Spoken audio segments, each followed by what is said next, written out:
இந்த நிகழ்ச்சி சீரோடும் சிறப்போடும் எழுச்சியோடும் எதிர்கால தமிழகத்தை ஆளக்கூடிய எதிர்கால தமிழகத்தில் இருக்கிற அனைவரும் ஏற்றுக்கொள்கிற 2026 தமிழ்நாட்டுடைய முதலமைச்சராக அரியணை அமரக்கூடிய ஆற்றல் மிக்க சக்தியாக இருக்கிற தமிழக வெற்றிக் கழகத்துடைய தலைவர் அவருடைய நிகழ்ச்சி என்பது ஒரு வரலாறு படைக்கிற நிகழ்ச்சியாக எல்லா இடங்களும் அமைந்து வருகிறது. தமிழகத்தை பொறுத்தவரையிலும் ஒரு மாற்றங்கள் தேவை என்ற நிலையிலே மக்கள் விரும்புகிறார்கள். அந்த மாற்றத்தை உருவாக்குவதற்கு திராவிட முன்னேற்றக் கழகத்தை வீழ்த்துவதற்கு இவர் ஒருவரால் மட்டும்தான் முடியும் என்பதை மக்கள் ஏற்றுக்கொண்டிருக்கிறார்கள்.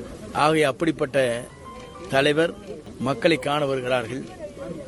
இந்த மக்கள் என்பது எல்லோராலும் ஏற்றுக்கொள்கிற, மக்களால் போற்றப்படுகிற, இளைஞர்களால் வரவேற்கக்கூடிய, பெண்கள் அனைவரும் முழுமையாக ஏற்றுக்கொள்கிற ஒரு தலைவராக இன்று பவனி வந்து கொண்டிருக்கிற நம்முடைய தமிழக வெற்றிக் கழகத்தினுடைய தலைவர் வெற்றி தளபதி அவர்கள் இந்த நிகழ்ச்சி என்பது ஒரு சேலத்திலே வாழ்கிற மக்களுக்கு ஒரு வரலாற்றை படைக்கிற நிகழ்ச்சியாக இந்த நிகழ்ச்சி அமையும். இதற்காக அனைத்து பணிகளும் நம்முடைய மாவட்டத்தின் நிர்வாகிகள், மாவட்ட செயலாளர்கள் அரும்பணியாற்றியிருக்கிறார்கள். அவர்களுக்கு என்னுடைய பாராட்டுதலை நான் தெரிவித்துக் கொள்கிறேன்.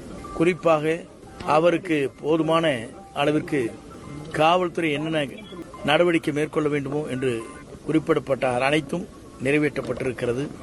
ஆகவே இந்த நிகழ்ச்சியை பொறுத்தவரையிலும் வெற்றிகரமாக முடிப்பதற்கு கழகத்தின் முன்னோடி பொறுப்பாளர்கள், மாவட்ட செயலாளர்கள் இதற்காக அரும்பணியாற்றி வருகிறார்கள். ஆகவே இந்த நிகழ்ச்சி என்பது சேலத்தில் ஒரு வரலாறு படைக்கிற நிகழ்ச்சியாக அமையும். சார், சென்னையில் நடந்த தாக்குதலுக்கு தாவேக்காவினர் மீது வழக்கு பதிவு பண்ணியிருக்காங்க. இன்னொன்று தாவேக்காவினர் தான் எட்டி வைத்து தாக்கினதாகவும் பேட்டிலாம் கொடுத்துருக்காங்க.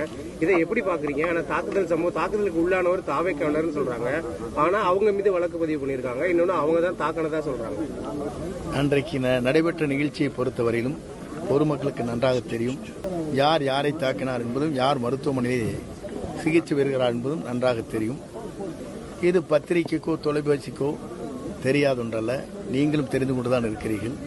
நீங்கள் அதை புரிந்து கொண்டு உண்மையிலே பாதிக்கப்பட்டவர் யார் என்பதை கண்கூடாக பார்த்திருக்கிற தொலைக்காட்சி, அதேபோல ஊடகங்கள் அனைத்தும் நியாயமான முறையில் எது நடைபெற்றிருக்கிறது என்பதை நீங்கள் எடுத்துச் சொல்கிற போதுதான் தமிழ்நாட்டு மக்களுக்கு அது தெளிவாக தெரியும்.